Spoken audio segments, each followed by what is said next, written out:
Hello everyone! So samahan niyo ako sa pagiging isang pilingera ko for today's video. So for today's aura, ito na nga, for the feeling mayaman muna tayo. Dahil dyan, isasama ko kayo ngayon sa pagpapanggap na kunwari, hindi tayo naghihikahos. Then of course, just flexing about my OOTD na nabili ko na naman sa thrift shop. It's just like around 100 or 85 something like that. I forgot the price kasi sobrang tagal na nito. At nandito nga tayo ngayon sa roof bar ng Seda Hotel, Taguig. At pangatlong beses ko na to nakapunta dito. At ayun na nga, syempre itutur ko kayo sa ating pagmamayabang. So this is the view in the roof bar.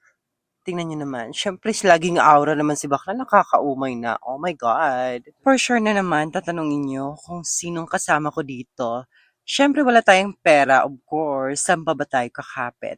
Eme! At wag nyo akong inaaning-aning dyan. Ang mahal ng pagkain dito. Dahil kaka-cravings natin ito, pati pagkababae ng bakla, kaya nang ialay. Keme! Ganda lang talaga ang puhunan ko dito at tamang aura, talking, ganun. Tapos ayun, feeling mayaman na. Ito pa, isang nakakaumay sa akin, ang always taking photo, like pag merong akong nakita magandang spot or magandang ilaw, ito, aura naman si bakla, di ba?